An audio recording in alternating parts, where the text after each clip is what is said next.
आपको दिखता है किसकी कितनी बैटरी है?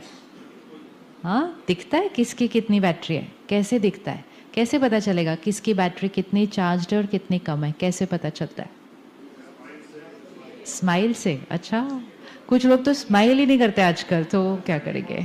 हाँ, कैसे पता चलेगा कि बैटरी ज़्यादा है या बैटरी कम है? कैसे पता चलता है? बिहेवियर। तो बिहेवियर में क्या? क्योंकि we should be able to check कि हमारी बैटरी कितनी है, आसपास की कितनी है, कौन से संग में हमें ज़्यादा रहना चाहिए, कौन से संग में सिर्फ काम करना चाहिए, फिर थोड़ी देर बाद ज़्यादा उलझे अगर, कौन सी बैटरी से उलझना चाहिए, कौन सी बैटरी से बिल्कुल उलझना नहीं चाहिए, काम करना चाहिए, उलझना नहीं चाहिए कभी भी। अगर डिस्चार्ज्ड बैटरी से उलझे मतलब आर्ग्यूमेंट, रोज़ की रोज़ खींचतान, तो अगर ऐसे किसी से उलझे तो अपनी बैटरी डाउन होने में टाइम नहीं लगता। So it's simple science. You connect a battery with a discharged battery, you connect a battery with a low battery, and you will not know why you are not the same, why you are not as happy as you used to be, why you are not feeling light, contented, क्यों डर लग रहा है बातों का, क्यों छोटी छोटी बातों में गुस्सा भी आ रहा है, कोई किससे क्यों ईर्ष्या हो रही है, क्यों लाइफ में कंटेंटमेंट नहीं है सब कुछ होने के बाद. These are all signs of. And now we are living in a time where a collective consciousness is not charging themselves. तो वो चाहे घर पे है, चाहे ऑफिस में है, चाहे बाहर है, there is a collective energy. जैसे हम मंदिर में जाते हैं, मस्जिद, गुरुद्वारे, आश्रम में जाते हैं, तो जाके हमें थोड़ा सा अच्छा लगता है ना. तो वो व्हाट इज़ दैट अच्छा लगने वाला फैक्टर? वहाँ की एनर्जी. और वहाँ की एनर्जी कैसे बनी? Over a period of time, है ना, over a period of time. अब आप यहाँ आए, यहाँ तो 15-16 साल हो गए मेडिटेशन चल रहा है, तो आपको कुछ करना नहीं पड़ता है, आते ही अच्छा लगेगा. किस किस को अच्छा लग रहा है? कुछ भी नहीं पता अभी, लेकिन अच्छा लग रहा है. अब ये अच्छा लगने वाला फैक्टर क्या है? हम एक हायर एनर्जी में आए हैं. आप सिर्फ इस गेट के बाहर जाएंगे और एनर्जी डिफरेंट है. रोड तक भी नहीं, ओनली गेट के बाहर जाइएगा और एनर्जी डिफरेंट है. रोड तक पहुंचेंगे, एनर्जी डिफरेंट है. हाईवे तक पहुंच गए, एनर्जी डिफरेंट है. तो जैसे यहाँ पर आने से अच्छा लग रहा है, तो जब हम रोज़ ऐसी जगहों पर जाते हैं जहाँ मेजॉरिटी लोग अपना ध्यान नहीं रख रहे, तो वो थोड़े से, उसका भी हमारे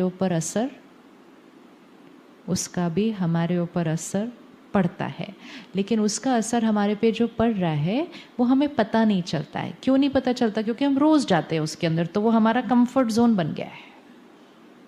तो हमें पता भी नहीं चलता इसका हम पर असर पड़ रहा है. जब हम एक ऐसी जगह पर आते हैं विच इज़ एकदम different from our daily thing, तब हमें लगता है this is a higher energy. अब हम जो रोज़ यहाँ रहते हैं, हमें नहीं पता चलेगा ये, हमें नहीं ये पता चलेगा. क्यों? क्योंकि हमारा रोज़ ये एनर्जी है. ऐसे ही हम रोज़ जहाँ जाते हैं, हमें नहीं पता चलेगा कि वो एनर्जी हमें चार्ज कर रही है या वो एनर्जी हमें डिस्चार्ज कर रही है. अब चेकिंग कैसे होगी?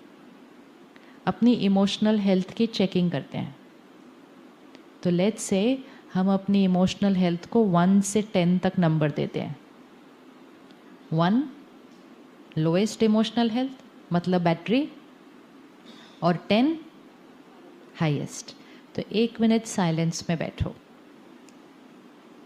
अपनी चेकिंग करो कि अपने आप को कितने नंबर देते हैं 1 से 10 पर. और सिर्फ ऐसे ही नंबर नहीं देना, पहले उसका क्राइटेरिया चेक करना कि व्हाट इज़ द क्राइटेरिया. अपने आप के लिए चेक करना है व्हाट इज़ द क्राइटेरिया. किस बेसिस पे हम डिसाइड करें कि मैं 10 हूँ, 9 हूँ, 8 हूँ, 5 हूँ. तो पहले क्राइटेरिया निकालेंगे. हर एक ने 3 क्राइटेरिया निकालने. किस बेसिस पे डिसाइड करेंगे? जैसे फिज़िकल हेल्थ के लिए क्राइटेरिया होता है कि हम हेल्दी हैं, एवरेज हेल्दी हैं या कमज़ोर हैं। Same for emotional health, perfect health है, एवरेज हेल्थ है या इमोशनली थोड़े वीक है। सो select 3 factors.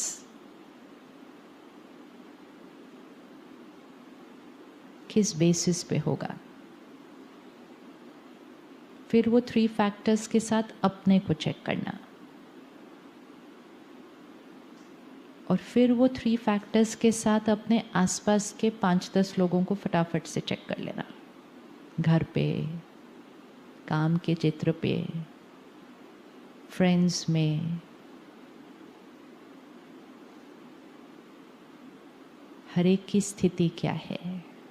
And it doesn't matter कि नंबर कितने, इम्पोर्टेंट है कि हम अपनी तरफ ध्यान देना शुरू करें, ताकि जब हमें पता हो कि हम 9 पे हैं तो हम अपने आप को 10 पर लेके जाएंगे। पता हो 5 पर हैं तो भी 10 पर लेके जाएंगे। पता हो 2 पर है तो भी 10 पर ही लेके जाएंगे। लेकिन पता तो हो कितने पर है, और पता तो हो कि हमें अपने आप को चार्ज करने की ज़रूरत है।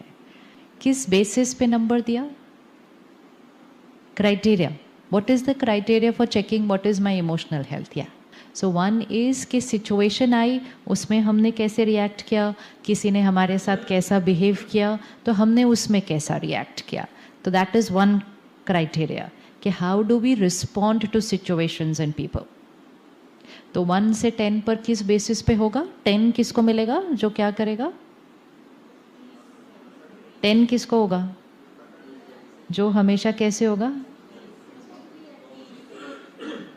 मतलब चाहे कुछ भी हो जाए, चाहे कोई कुछ भी करे, चाहे बात कोई कैसी भी आए, परिस्थिति कैसी भी हो, रिस्पॉन्स कैसा होगा? सिर्फ पिक्चर देखो, just close your eyes. We are not going to listen, we are going to create it on our own. Close your eyes.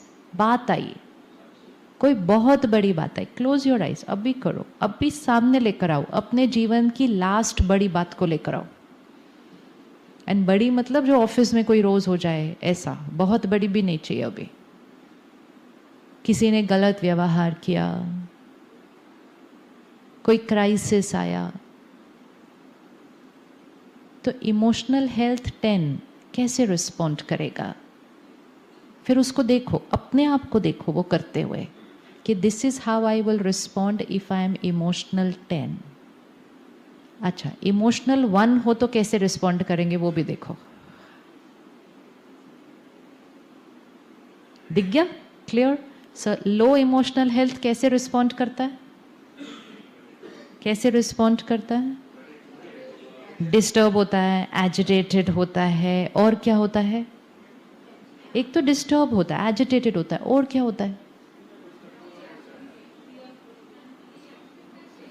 Blame करता है। ये लिखते जाने हैं अपने रिएक्शंस। एक, डिस्टर्ब्ड होते हैं, एजिटेटेड होते हैं, बात करने का तरीका बदल जाएगा। 2, ब्लेम करेंगे किसी को, चाहे उस बात के लिए ब्लेम करेंगे, चाहे अपनी डिस्टर्बेंस के लिए किसी और को ब्लेम कर देंगे, आपकी वजह से मुझे टेंशन हो गई। और क्या करेंगे? और क्या करेंगे? इमोशनली लो और क्या करेंगे? वेरी गुड, वर्स्ट सोचना शुरू कर देंगे। अच्छा सोचना दिखाई नहीं देगा उस टाइम, इसका तो अब कुछ ना कुछ। सो वर्स्ट सोचना शुरू करेंगे, और वर्स्ट सोचकर फिर उसको देखकर डरने लगेंगे। सिंपल चीज है, बच्चा घर नहीं पहुंचा, फोन भी नहीं लग रहा, वर्स्ट सोचना शुरू कर दो। वर्स्ट सोचना शुरू कर दो। ब्लड टेस्ट कराने गए, चेकअप कराने गए, कुछ निकल आया, वर्स्ट सोचना शुरू कर दो। उसके बाद फिर उस वर्स्ट को सोचकर, उसको देखकर खुद ही उसको डरते जाएंगे। सो 1 state of disturbance, rest everything will follow. And 1 state of काम एंड स्टेबिलिटी, वो किसी को ब्लेम नहीं करेंगे। वो वर्स्ट सोचने की बजाय क्या सोचना शुरू करेंगे? वो वर्स्ट सोचने की बजाय क्या सोचना शुरू करेंगे? इसमें भी मेरा कोई बेनिफिट है, ये बात मेरे अच्छे के लिए आई है। सो जिसका इमोशनल हेल्थ 10 होगा वो कहेगा इसमें मेरा बेनिफिट है, ये बात मेरे अच्छे के लिए आई है। जिसका इमोशनल हेल्थ लो होगा कहेगा मेरा भाग्य ही खराब है, एक के बाद एक के बाद एक गलत जीवन में होता ही जाता है। Inner conversation, way of thinking, एक बार ये होना शुरू हुआ, इसका इफेक्ट कहाँ कहाँ पड़ेगा? इसका इफेक्ट कहाँ पड़ेगा? डिस्टर्बेंस यहाँ हो रही है। अब अगर 5 मिनट डिस्टर्बेंस हुई चली गई इट्स ओके, लेकिन अगर मेजॉरिटी बातों में डिस्टर्ब हो रहे हैं, अगर डेली बेसिस पे डिस्टर्ब हो रहे हैं, या वो हमारा जीवन जीने का तरीका ही बन गया है, तो उसका असर कहाँ कहाँ पड़ेगा? बॉडी पर पड़ेगा। क्यों बॉडी पर पड़ेगा? क्योंकि यहाँ का असर सबसे पहले यहाँ पड़ने वाला है। दूसरा कहाँ पर असर पड़ेगा? लोगों पर असर पड़ेगा। इसका मतलब रिश्तों पर असर पड़ जाएगा। तो what I am feeling inside, my body will get created that way, my relationships will get created that way. उसका हमारे काम पर असर पड़ेगा, हमारे काम पर असर पड़ेगा। क्या उसका हमारी दुनिया पर असर पड़ेगा? हमारी दुनिया पर असर पड़ेगा। So emotional health is equal to physical health, is equal to social health, is equal to environmental health, is equal to professional health, will be equal to financial health. तो वो इम्पोर्टेंट है ना, इमोशनल हेल्थ इम्पोर्टेंट है या नहीं है? जो यहाँ स्टेबल रहेगा, इवन अगर बात क्राइसिस है, इवन अगर बात ऐसी है जो ठीक ही नहीं हो सकती है, लेकिन वो स्टेबल है, तो नुकसान कहाँ तक रहेगा? नुकसान कहाँ तक रहेगा? सपोज किसी की जॉब चली गई, सपोज किसी का बिजनेस पूरा फिनिश हो गया, इतना फिनिश हो गया कि अभी कुछ नहीं है, तो बहुत बड़ा नुकसान। लेकिन नुकसान कहाँ तक रखना है? वहाँ तक रखना है। लेकिन अगर वो नुकसान वहाँ का यहाँ हो गया, फिर यहाँ नुकसान, फिर यहाँ नुकसान, फिर लोगों के साथ नुकसान, और इतने नुकसान होने के बाद वो वाले नुकसान को ठीक करने की ताकत खत्म। Outside world is not in our control. The outside world is not in our control. हमारे कंट्रोल में क्या? जीवन हमारे सामने क्या लेकर आता है? Not in our control. जीवन हमारे सामने क्या लेकर आता है? Not in our control. हम उस बात को कैसे रिस्पॉन्ड करेंगे? वो totally in my control. Happiness will depend on what life brings to me, और happiness will depend on how I respond to what life brings to मी।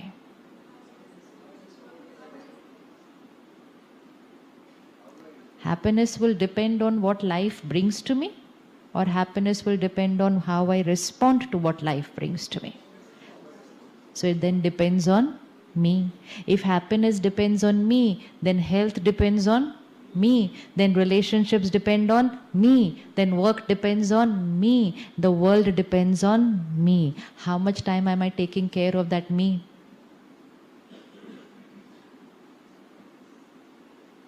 तो एनर्जी की जो इक्वेशन है वो है इनसाइड से आउटसाइड, कि यहाँ से इसको हम कहेंगे the seed of your life. ये बीज है, उस बीज से क्या निकलने वाला है? हमारे जीवन का वृक्ष। अगर बीज healthy, seed is healthy, and then we are nourishing the seed daily.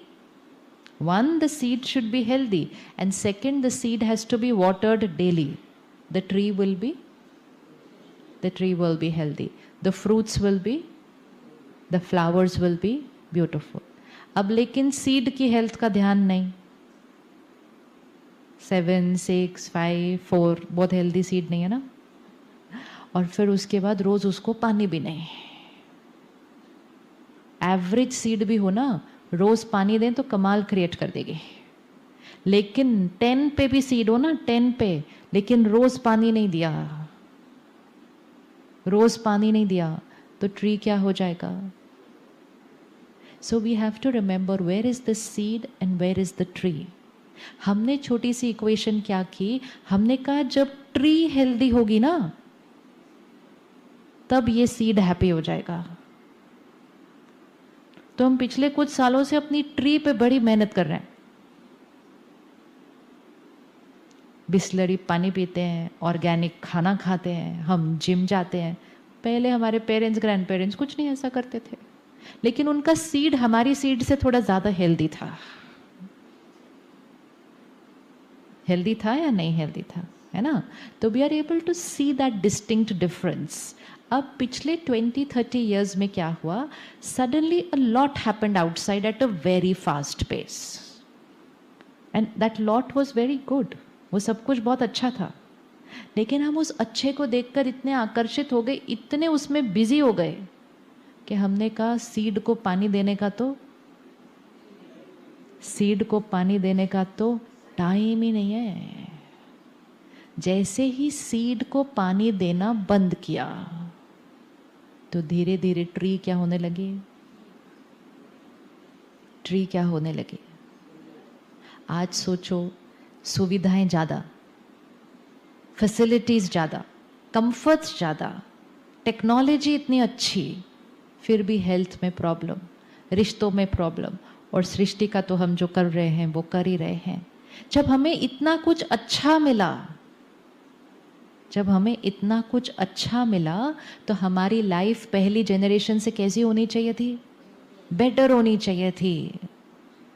We should be having a better quality life than our parents and grandparents. आज हम कहते हैं हाँ, आजकल के जो इलाज हैं वो पहले नहीं होते थे. हाँ, नहीं होते थे, लेकिन आजकल की जो बीमारियां हैं वो भी पहले नहीं होती थी. तो अब हमारे पास क्या फैसिलिटी है कि आपको कितनी भी बीमारी हो जाए, इलाज हर चीज़ का है. लेकिन we never pause to check कि डायबिटीज़ कितना बढ़ गया, कैंसर कितना बढ़ गया, बच्चों के अंदर हो गया, डिप्रेशन कितना बढ़ गया. That we are not checking. So we thought हमारे पास फैसिलिटीज़ बहुत आ गई हैं आजकल, लेकिन वो ट्री का ध्यान रखते रखते सीड के लिए टाइम नहीं निकाला. That tree has started showing its effect now. तो अगर पेड़ थोड़ा सा भी मुरझाने लगे तो इमीडिएटली क्या कर लेना चाहिए? अपने घर में ही देख लो, पौधा है, आप 3 दिन कहीं चले गए ताला लगा के, आपके पौधे को किसी ने पानी नहीं दिया, तो तीसरे दिन तक वो पौधा थोड़ा सा क्या साइन दिखाएगा? ऐसा. तो आपको इमीडिएटली क्या करना है? पानी देना है. लेकिन जिसने वो तीसरे दिन भी कहा ना कि मुझे पानी देने का टाइम नहीं है, तो वो पौधा फिर साइन दिखाना शुरू कर देगा. What is the signs that our tree is getting affected? Our mental health, our emotional health, our physical health, and most important, our relationships. And सबसे ज़्यादा असर अगर आपको देखना है आपके ट्री का, तो वो आपके फ्रूट्स पर है, मतलब आपके बच्चे, वो आपके वृक्ष के फल हैं. वो बच्चों पर डायरेक्ट असर ये देखो कि उन बच्चों की इमोशनल हेल्थ कितनी आज.